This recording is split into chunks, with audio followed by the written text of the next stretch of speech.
Nociones fundamentales de endocrinología y criminología por el venerable maestro Samael Aun Weor. Capítulo 23. El caso Krishnamurti. Por aquellos tiempos en que Anna Besant ocupaba la presidencia de la Sociedad Teosófica, hubo un conflicto dentro de esa maravillosa organización cuya fundadora fue la gran iniciada Elena Petronila Blavatsky. El problema que se presentó fue el caso Krishnamurti. La señora Besant levantó el dedo para asegurar a los cuatro vientos que el muchacho indio era la reencarnación viviente de Jesucristo. Leadbeater, el gran clarividente, y muchos otros teósofos eminentes estaban totalmente de acuerdo con la señora Besant y juraban que el muchacho Indostán era Jesucristo reencarnado nuevamente. Todavía recordamos la fundación de aquella orden llamada, entre comillas, la Estrella de Oriente, cuyo único propósito era recibir al Mesías. Más tarde el mismo Krishnamurti la disolvió. Por aquella época hubo una división en el seno de la sociedad teosófica. Unos aseguraban que Krishnamurti era el Mesías, otros no aceptaron ese concepto y se retiraron de la sociedad teosófica. Entre aquellos que se retiraron figura el doctor Rodolfo Steiner, poderoso clarividente iluminado, eminente intelectual, fundador de la Sociedad Antroposófica. La obra de Steiner es grandiosa. Sus obras son pozos de profunda sabiduría. También se separó de la Sociedad Teosófica el grupo español Marco Aurelio. La decisión que hubo en el seno de aquella famosa Sociedad Teosófica fue un verdadero fracaso. Nosotros necesitamos analizar el caso Krishnamurti. Mientras unos están convencidos de que Él es la reencarnación de Jesús Cristo, otros dicen que es un ignorante, que lo único que sabe es manejar automóvil y jugar tenis, etc. Total, ¿en qué quedamos? ¿Al fin qué? Lo más curioso y extraño es que los más grandes clarividentes de la sociedad teosófica se dividieron en dos bandos opuestos. Surgen estas preguntas absolutamente lógicas. ¿Por qué se dividieron los clarividentes? Los clarividentes vieron el ser interno del muchacho indio. ¿Por qué entonces no se pudieron poner de acuerdo? ¿Acaso unos clarividentes ven en una forma y otros en forma distinta? ¿Es posible que los clarividentes se contradigan unos a otros? Si los clarividentes veían al ser interno de José Krishnamurti, ¿por qué motivo no estuvieron de acuerdo en un mismo concepto?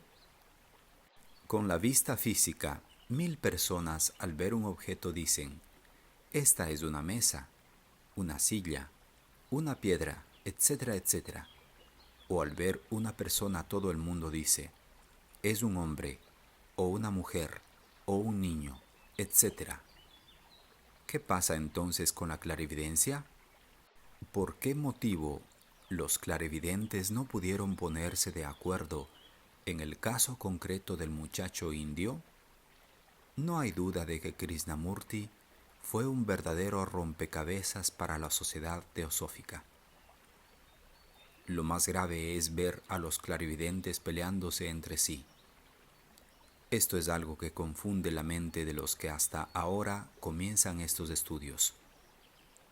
Krishnamurti cayó en el escepticismo y duró escéptico varios años hasta que al fin reaccionó y comenzó su misión.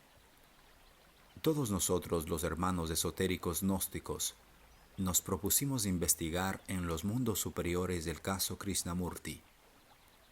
Después de pacientes trabajos llegamos a las siguientes conclusiones. Primera, todo hombre es un trío de cuerpo, alma y espíritu. Segunda, cuando el espíritu vence a la materia es un Buda. Tercera, cuando el alma se purifica y santifica, se llama entonces Bodhisattva. Cuarta, el espíritu de Krishnamurti es un Buda. Quinta, el alma de Krishnamurti es un Bodhisattva. En el Asia existen muchos Budas que todavía no han encarnado al Cristo. Dentro de cada hombre hay un rayo que nos une al Absoluto. Ese rayo es nuestro resplandeciente dragón de sabiduría, el Cristo interno, la corona sefirótica. Los Budas que no han encarnado al Cristo interno todavía no se han cristificado. El Buda del indio Krishnamurti ya encarnó su resplandeciente dragón de sabiduría, su rayo particular, su propio Cristo interno. Cuando la Besant, Leadbeater y otros estudiaron el caso de Krishnamurti, quedaron deslumbrados con la luz esplendorosa de aquel Buda cristificado, y como no conocían el esoterismo crístico, creyeron a pies juntillas que Krishnamurti era la reencarnación de Jesucristo. El error no estuvo en la clarividencia, el error estuvo en la falta de cultura intelectual. Ellos solo conocían el septenario teosófico. Ellos solo conocían el cuerpo, el alma y el espíritu, pero ignoraban que más allá todo hombre tiene un rayo, entre paréntesis, el Cristo interno, que lo une al absoluto. Ellos vieron el Dios interno de Krishnamurti y creyeron que era Jesús de Nazaret. Ese fue su error. Lo más grave fue el daño que hicieron al muchacho indio. Cuando a un bodhisattva se le dice que él es un maestro, se pierde, se daña, se acompleja. El muchacho indio vio pelearse a los instructores por causa de él, y el resultado fue un trauma psicológico para su humana personalidad. Krishnamurti tiene un trauma psicológico. No hay duda de que le hicieron un gran daño. Han debido los jerarcas de la teosofía dejar en paz al muchacho indio. Él se hubiera desenvuelto libremente en la India, y entonces su obra habría sido maravillosa. El gran Buda de Krishnamurti no ha podido dar todo su mensaje porque el Bodhisattva tiene un trauma psicológico. Si examinamos la doctrina de Krishnamurti, vemos que a lo mejor es budista. Desgraciadamente, no conoce el esoterismo crístico. El muchacho indio bebió en la fuente del evangelio budista. Lástima que no haya estudiado el esoterismo cristiano. Más tarde mezcló la filosofía budista con la filosofía oficial del mundo occidental. La doctrina de Krishnamurti es el resultado de esa mezcla. La doctrina de Krishnamurti es budismo. La doctrina de Acuario será el resultado de la mezcla del esoterismo budista con el esoterismo cristiano. La doctrina Krishnamurti es budismo libre, pero la fuente viva de esa doctrina es el evangelio maravilloso del Señor Buda. Nosotros no estamos contra Krishnamurti, únicamente lamentamos que el Buda interno de ese filósofo indostán no haya podido dar todo el mensaje. Eso es todo. Cuando un clarividente descubre que el íntimo, entre paréntesis, el espíritu de alguna persona es maestro, lo mejor es callar, para no dañar a la persona.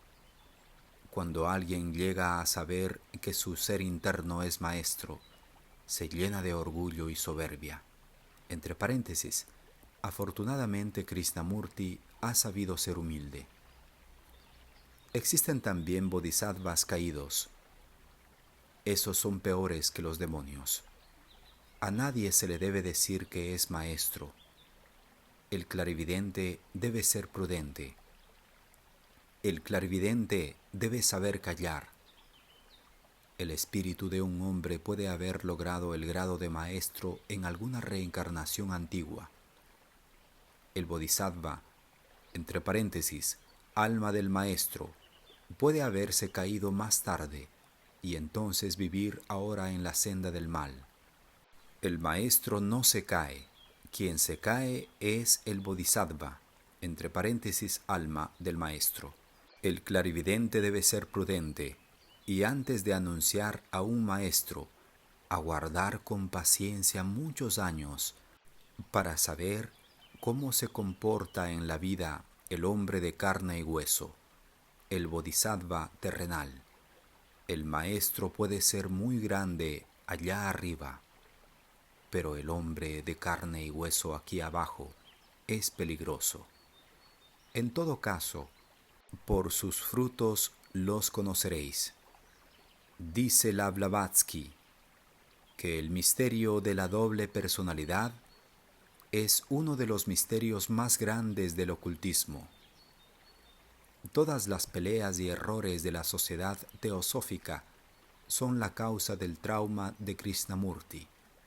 El caso Krishnamurti es importantísimo. El doctor Steiner conocía los misterios crísticos y por ello no se dejó confundir. Steiner era gnóstico. Steiner no aceptó el que Krishnamurti fuera la reencarnación de Jesucristo. Muchos siguieron a Steiner y muchos a la señora Besant.